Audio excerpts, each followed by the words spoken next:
Mac was just talking about some of the issues on offense in the red zone.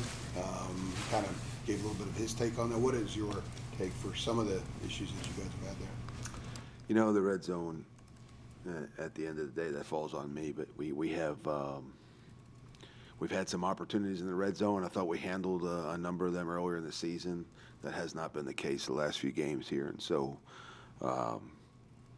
We did emphasize red zone last week. We had a couple plays that we put in specifically for that game.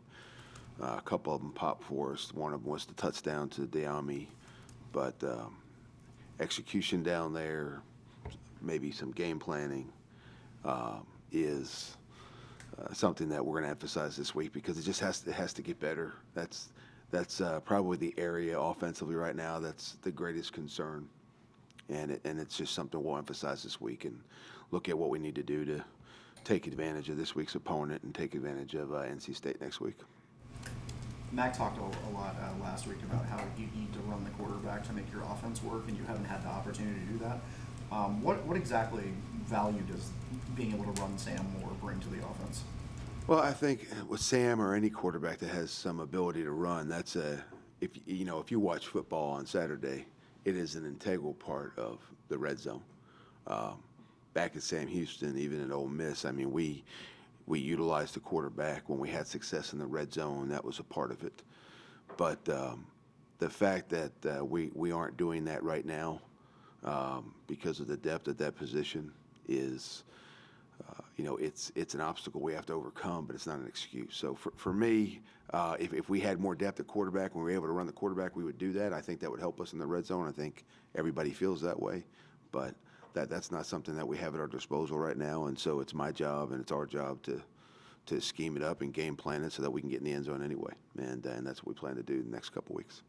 Phil, I know you don't have a ton of seniors on your side of the ball. What has it kind of been like to work with the group that you do have? Well, we're actually just talking about it. So you have a couple linemen, you have a couple tight ends that'll be leaving us. You have a running back. I mean, the seniors that we have are. They're great kids. They really are. They work hard. They set a good example for the underclassmen. They're a big part of why our locker room is the way it is. And a credit to them. Seniors, it's a little different. They have a new head coach this year, and they bought in entirely. I don't know how you don't buy into Mac Brown, but they bought in entirely, and they set the right example. And to Coach Brown's credit, he treats them just like they're his recruits, just like their family. I don't think they feel any different. Sometimes when a coach takes over a different coach, you have that feeling of they're not my guys, and that was never the case here. And I think the seniors, right on down, they all knew they were all players for Coach Brown, and they felt that way, and that's the way they behaved, and they have led and carried our team this year the way you would want a group of seniors to do that. Phil, considering Antonio hasn't got probably as many carries he would have liked, what do you think about the late play? Antonio stepped up. I mean, we needed him to. He rushed for over 100 yards. His yards per carry on the season is outstanding. He is a very physical back. Very rarely does he get tackled at the point of engagement. And I thought, he did a lot to help us run the football against Pittsburgh on Thursday night. And then, when you have depth like that with Michael Carter and Javonte Williams and Antonio Williams, it's hard to share the wealth with three guys. But what three guys gives you is fresh legs. Both in practice, you're working all three of them, and that's allowed all three of them to stay maybe fresher than they would if two guys were getting reps, and in the game reps as well. So I think right now we have Javonte got a little nicked up. Michael Carter's feeling good. Javonte will be back. That's not an issue. And Antonio obviously came in with fresh legs, and we really, I don't think, missed a beat in the run game thanks to him and his performance. My understanding that, Matt said that he has one of the best attitudes on the team. What does it say about him as a person? What have you noticed?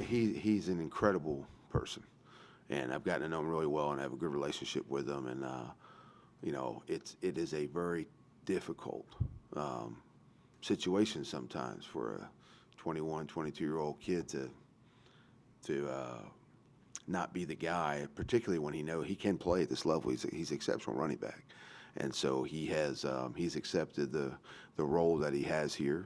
And, you know, he's been a model guy in the weight room and off the field and in the locker room and all of the things you would want out of a senior and out of a talented football player that probably isn't your every down guy. We've gotten that from him. And Antonio's going to be successful no matter what he does in his lifetime because of the way he handles things and the way he does it. Have any of those other seniors particularly made an impact on you? I think they all. I mean, I sit and have lunch with Nick Polino all the time. Charlie Heck and I talk a bunch in and around practice, and Carl and Vargas, they come by. So yes, I know all of our seniors very well.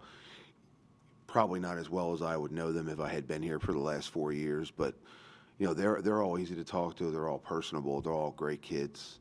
Any one of those guys could babysit my daughters. I mean, that's what I feel when we're talking about that group. And I don't know that I would miss them any less than I would some kids that I've had 3 and 4 years. I just they're great people. I would hope that 5, 10, 15, 20 years from now we're still in communication, and I would jump at the opportunity to help any one of those guys just because of who they are and how they've handled themselves since we've been here. Good. Do you have any strong feelings on fruit snacks? I think Jordan Tucker was talking about his fruit snack hoard. Jordan Tucker? Yes. No, I would not know anything about that. He said that you were a big fruit snack guy. I have no idea what you're talking about. Yeah. Coffee might be my deal. That's about it. All right, good All right, day. guys. Thank you, folks.